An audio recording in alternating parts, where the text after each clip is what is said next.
Today, let's look at two different prayers in the Bible. The first one is of King Hezekiah. When he was about to die, the Lord sent Prophet Isaiah, who went to Hezekiah and told him that King Hezekiah, you're going to die, you're not going to recover. So please set your house in order. At that moment, King Hezekiah, he turned his face towards the wall and he wept bitterly and told to the Lord, Lord, remember how faithfully I have walked before you. And God graciously granted him another 15 years to live. On the other hand, when we look into the Garden of Gethsemane, when Jesus was going to die the next day, he took 3 of his disciples and went and began praying. And he prayed, Lord, if it is possible, let this cup be taken away. But not my will, but yours be done. And what happened? He was crucified the next day.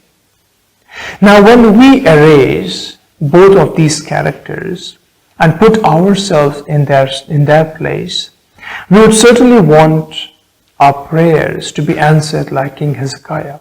He prayed and 15 years was added. Jesus, he left everything to God's will and he was killed the very next day. But these were the immediate consequences. Now when we look into the long-term consequences, in this 15 years that was added to King Hezekiah's life, a son was born who was called Manasseh. And Manasseh went on to become the next king of Judah.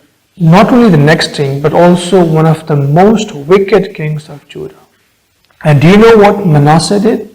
When you read in 2 Kings chapter 21 verses 5 and 6, it says, In the 2 courts of the temple of the Lord, he built altars to all the starry hosts. He sacrificed his own son in the fire, practiced divination, sought omens, and consulted mediums and spiritists. He did much evil in the eyes of the Lord, arousing his anger. And when you read verse 16, it says, Moreover, Manasseh also shed so much innocent blood that he filled Jerusalem from end to end, besides the sin that he had caused Judah to commit, so that they did evil in the eyes of the Lord. So Manasseh goes on not only to sacrifice his own son in the fire, but he also went about killing the Lord's people.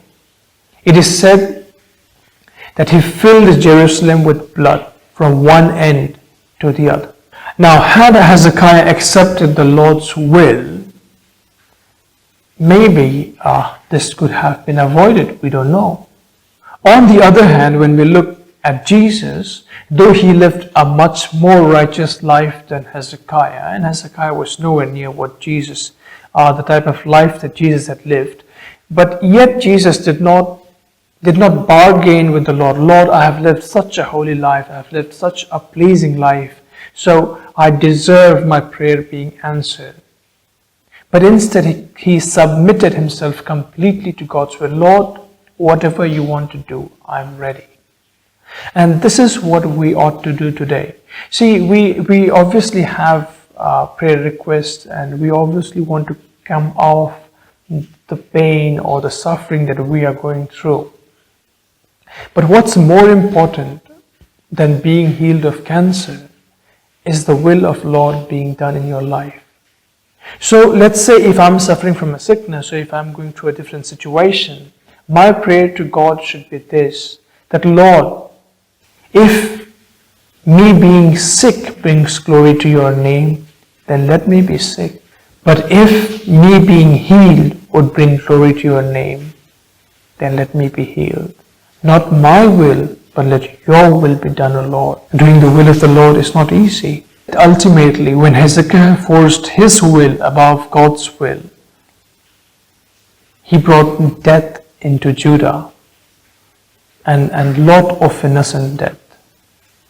And on the other hand, when Jesus chose the will of the Lord to be done in his life, it's just because of that obedience that today you and I are saved. So it is very important for us that the Lord's will be done completely in our lives, whether we like it or not, whether we enjoy it or not, whether we have to pay a huge price for that, or even with our lives for that. But let us always pray that the Lord's complete will be done in our lives. And only then can the Lord use us completely and wholly for His glory.